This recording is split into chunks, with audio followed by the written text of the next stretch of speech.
Tunde was a hardworking young man in the village, always up early and never complaining. One market day, he saw a woman he had never noticed before. She was standing by a basket of fruits, her smile so bright it felt like the sun had come out just for her. Her name was Nneka. She had eyes like the night sky, dark, deep, and full of mystery. They spoke for a while and Tunde found himself drawn to her. She had a way of making him feel like the most important person in the world. But there was something strange about her. She didn't speak much about her family or where she was from. It didn't matter to Tunde, he was already in love. After that day, Nneka appeared in the village more often. She was always at the market, always with a smile, always with that strange calmness about her. Tunde spent every moment he could with her. Soon, everyone could see that they were a couple. But still, no one knew much about her. Her family was a mystery and she never mentioned them. When people asked about her past, she simply said, "I am from far away." Tunde didn't mind. He loved her and that was enough for him. It wasn't long before the villagers started to notice something odd. Nneka would often disappear for hours at a time. Sometimes she would leave in the morning and not return until the evening. Tunde never asked where she went. She would always tell him it was not important. "I just need to be alone sometimes," she would say. But some of the elders began to whisper. They said it was strange how Nneka would sometimes vanish without warning. Some said she was a witch. Others said she was hiding something. Tunde didn't believe them. To him, Nneka was perfect. Months passed and Tunde and Nneka's love seemed unbreakable. The village decided it was time for celebration.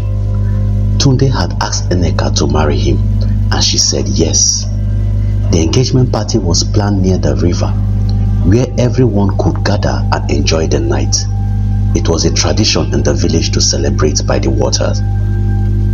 Nneka looked more beautiful than ever. Her eyes sparkled and her smile seemed to light up the entire night. Tunde couldn't take his eyes off her. He was proud of the woman he was about to marry. That night something felt off. The moon was full and the air was thick with heat. The villagers were dancing and singing, but Tunde couldn't shake the feeling that something was wrong. Nneka was standing by the river, watching the water with a faraway look in her eyes. Tunde approached her, trying to make her happy, trying to make her laugh. But when he touched her arm, he felt a coldness that sent a chill down his spine. He shook it off. It was probably just the cold night air, but still, a strange feeling lingered in his chest. As the night went on, things started to get even stranger. Mama Chinyere, an old woman from the village, suddenly stood up. She was staring at Nneka with wide eyes, her face pale. Tunde didn't notice at first, but Mama Chinyere's gaze was fixed on Nneka. "She has no shadow," Mama Chinyere said in a whisper, loud enough for everyone to hear. Everyone stopped dancing. They turned to look at Nneka. Tunde laughed nervously. "What do you mean? Of course she has a shadow." But Mama Chinyere didn't smile. She looked terrified. "No, look carefully. She has no shadow." Tunde didn't want to believe it. He glanced at Nneka. She was standing still, looking at the river. And when he looked down, he saw that there was indeed no shadow at her feet. Tunde was in shock. He blinked and looked again, but Nneka's feet still didn't have a shadow. The others began to murmur. They too had noticed it. Tunde's heart raced. He wanted to laugh it off, to tell everyone they were imagining things. But the way Mama Chinyere was looking at Nneka made him feel uneasy. Nneka didn't seem to notice the attention. She kept staring at the river, her expression unreadable. Tunde wanted to ask her what was going on, but he couldn't bring himself to speak. The night grew quiet, the music stopped, and everyone gathered around Mama Chinyere. "I told you," she whispered. "She is not what she seems. She is no ordinary woman." Tunde's mind raced. What did Mama Chinyere mean? Nneka was perfect. She couldn't be anything other than human, could she? He wanted to believe that this was just an old woman's superstition, but deep down, something didn't feel right. Nneka suddenly turned to face the group. Her eyes were dark, colder than he had ever seen them. Tunde felt a shiver run down his spine. He opened his mouth to speak, but Nneka's gaze held him in place. She didn't say a word. Instead, she turned and walked toward the water. Her movements were graceful, almost too graceful, like she was floating instead of walking. Tunde followed her, unable to look away. Tunde walked beside her, his heart pounding. The closer they got to the river, the more he felt a strange pull. It was like something was drawing him in. He felt as though he was being pulled toward the water, unable to stop himself. Nneka stopped at the water's edge, turning to face him. Her eyes were no longer warm and loving. They were cold, distant. She smiled, but it wasn't a smile Tunde recognized. "You shouldn't have come," she whispered, her voice like the wind in the trees. Tunde stood frozen, staring at Nneka, trying to understand what she meant. "What do you mean?" he asked, his voice trembling slightly. He had never seen her like this before. Nneka didn't answer immediately. Instead, she turned to look at the river, her face unreadable. The water seemed to shimmer in the moonlight as if it were alive. Tunde felt a strange sense of unease, like he was about to step into a world he didn't belong in. "You don't understand," Nneka finally said, her voice barely a whisper. "The river has claimed me." Tunde's heart skipped a beat. "What are you talking about?" Nneka looked at him, her eyes sad but distant. "I am not what you think I am, Tunde. I am not human. I belong to the river, and it will take me back soon." Tunde felt like the ground beneath him had shifted. He shook his head in disbelief. "No, Nneka, you are wrong. You are just tired. You are not thinking straight." But Nneka only smiled faintly. "I wish that were true, Tunde. But this is my destiny. The river called to me long ago, and now I must return." Tunde tried to grab her hand, but she pulled away gently. "Please don't, Tunde. You cannot stop me. You cannot stop what is meant to be." Tunde was overwhelmed. The woman he loved, the woman he was about to marry, was not what she seemed. He felt his heart breaking. "Why didn't you tell me? Why didn't you warn me?" Mama Chinyere appeared behind them, her face grim. "I tried to warn you, boy," she said softly, "but you were too blinded by love to listen." Tunde turned to her, desperate. What does she mean, Mama Chinyere? What is going on? The old woman took a deep breath, her eyes filled with sorrow. Nneka is a water spirit. Nneka is a river spirit, a princess of the waters. She was sent to this village to test someone's heart. The one who loves her truly, without fear or hesitation, is choosing to join her in the river's world. Tunde stared at her in shock. "No, this can't be real. She can't be." "I saw it in her eyes the moment she arrived," Mama Chinyere continued. "The way she never spoke of her family, the way she disappeared at strange times, and now you see it too. no shadow. Tunde's mind was spinning. He couldn't breathe. He could hardly breathe, as if he tried to make sense of everything. But we were going to be married. We are going to live together, have a family. This can't be happening. Nneka reached out to touch his arm, her hand cold as ice. I never wanted to hurt you, Tunde, but I cannot ignore my true nature. The river calls to me, and if I stay, it will take everything from us, everything you love. Tunde wanted to scream, to beg her to stay, but something in Nneka's eyes told him that it was already too late. The water behind her seemed to ripple as if it were alive, waiting for her return. The river never forgets, she said softly. Once it has claimed you, it does not let go. Tunde stood there, lost in his thought. His heart was torn. How could he choose between the woman he loved and the village that he had raised him? The river had already taken hold of Nneka, and now it was taking hold of him too. He looked at Nneka one last time, his eyes filled with sorrow. Is there no way out of this? He asked. Nneka shook her head. No, Tunde. This is my fate, and now it is yours too. The river will claim you whether you want it or not.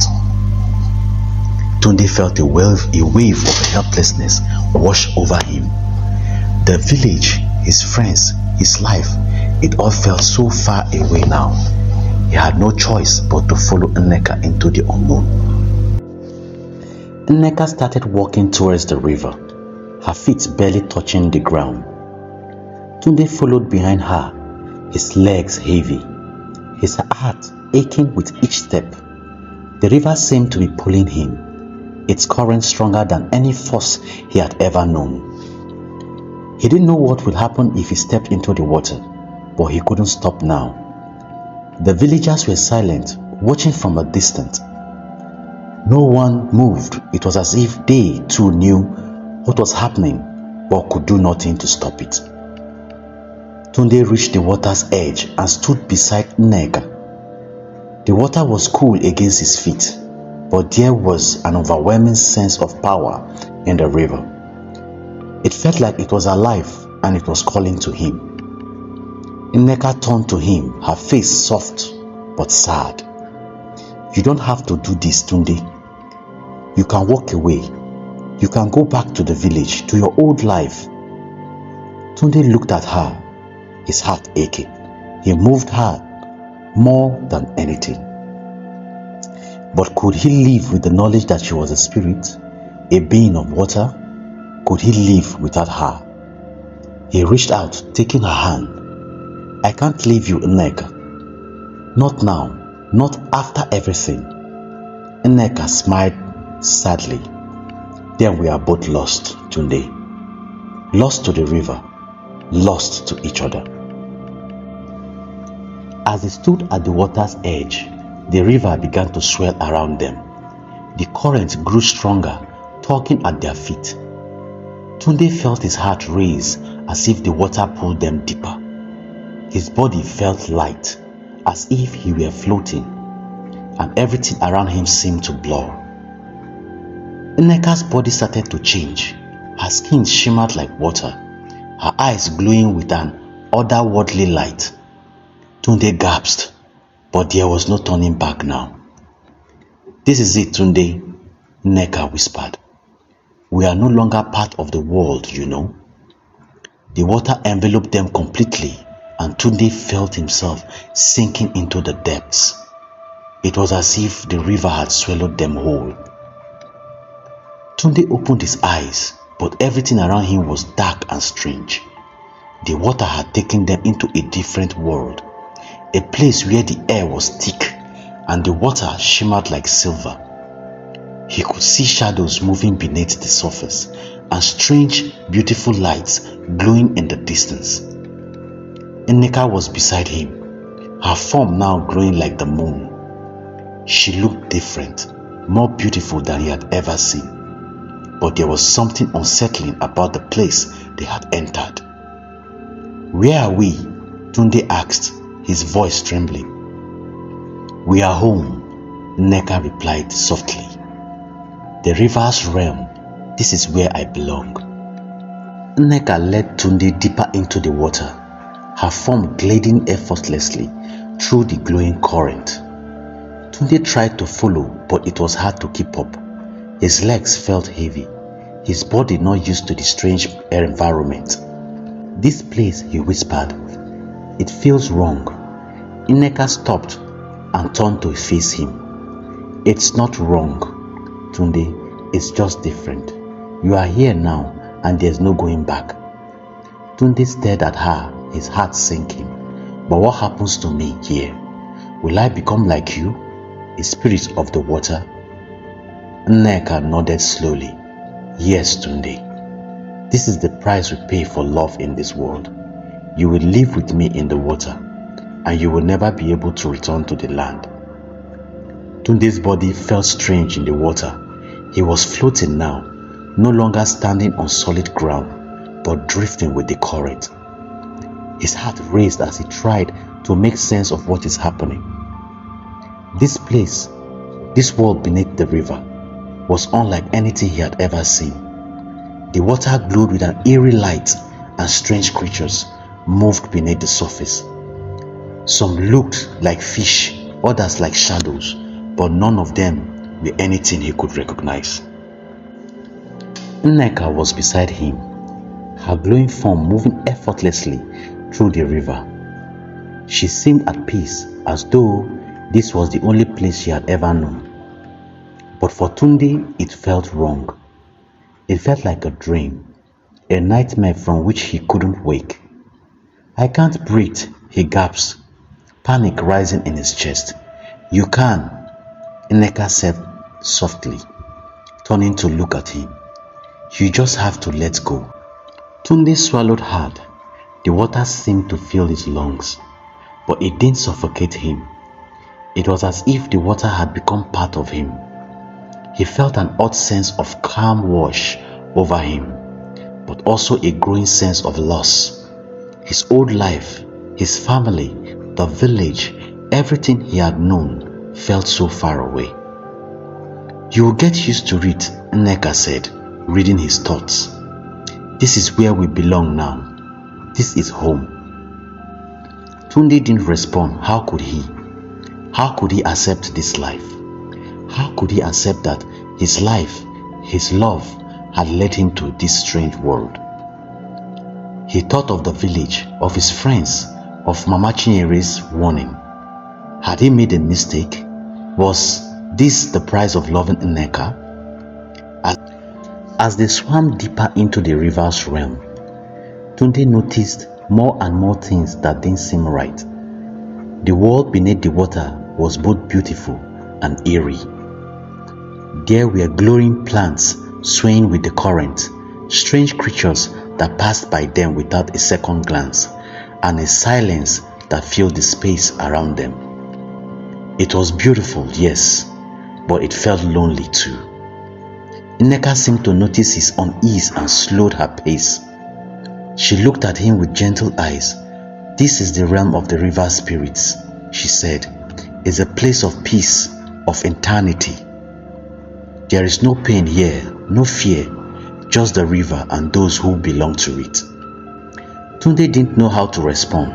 The thought of eternity with Nneka was tempting. But what did that mean for him? Would he ever see the land again? Would he ever feel the warmth of the sun on his face? He opened his mouth to ask, but Nneka spoke before he could. "This place is not for everyone, Tunde. It's only for those who truly believe. And now you are one of us." As they continued to swim through the glowing waters, Tunde began to notice something else. He could hear the river calling to him. It was like a soft whisper just on the edge of his hearing. It wasn't words, but a feeling, a pull. He stopped for a moment, his eyes wide with confusion. "Do you hear that?" he asked. Nneka turned to him, her expression serious. Yes, the river speaks to all who enter its realm. It calls to you to join it, to become part of the eternal flow. Tunde's heart pounded in his chest. He felt the pull of the river in his bones, urging him to give in. He wanted to resist, but it was harder now. The water felt like a part of him, like it had always been inside him, waiting to come out. I don't want to lose myself, Tunde whispered, a chill running through his body. You won't lose yourself, Nneka said softly. You will become something greater. You will become one with the river, with me. But Tunde wasn't so sure. Was this truly the right path? Was he becoming something else, something he couldn't return from? As the days passed in the river's realm, Tunde's body began to change. He felt lighter, more connected to the water. His skin started to shimmer like Nneka's, and he could swim effortlessly through the glowing currents. But with each change, Tunde felt a part of him slipping away. His memories of the village grew fainter. He could barely remember the sound of the wind in the trees or the feel of the earth beneath his feet. His old life was becoming a distant dream, something he couldn't hold on to. He looked at Nneka, who seemed unchanged by the transformation. Is this what it's like for everyone who enters this world? He asked quietly. Yes, she replied. The river takes what it needs. It takes memories. It takes desires. It takes everything that makes you human. And in return, it gives you eternity. Tunde swallowed hard. Eternity sounded beautiful in theory, but was it worth the price? Will he ever remember his father? Will he ever remember his friends? Will he ever remember his family? Will he ever remember the love that brought him here in the first place? One night, as Tunde floated in the still waters of the river, he saw flashes of faces from his old life, his mother, his father, his friends from the village. At first, he thought he was imagining it, but the images were so real, so clear that he reached out to touch them. His fingers brushed against the faces, but they faded away like mist. He tried to call out to them, but no sound came from his lips. Nneka, he called, his voice trembling. What is happening to me? I can see them, but I can't touch them. I can't feel them. Nneka swam over to him, her face full of sadness. That is the price of joining the river. Your past will slip away like water through your fingers. You will no longer be able to remember the people you loved, the village, the land. It will all fade away. Tunde's heart sank. I don't want to forget them. I don't want to lose everything. You won't lose everything, Nneka whispered, but you will never return to them. The river doesn't allow for that. Tunde floated in the endless waters, the river now feeling like his only companion. He couldn't see the land anymore. The village, his home, seemed like a distant memory. Nneka was always by his side, but it wasn't the same. She was a spirit, a being of the river. She didn't need the things that he missed. Sunlight, warmth, the touch of another human. He wanted to scream, to rage against the river, but there was no escape. The water was all around him now. The river had claimed him as his own. For the first time since he had entered this strange world, Tunde felt utterly alone. Nneka swam to him one day, her face serious. The river will soon test you, Tunde, she said softly. It will test your heart. If you pass, you will be one of us forever. Tunde looked at her, his heart heavy. What does that mean?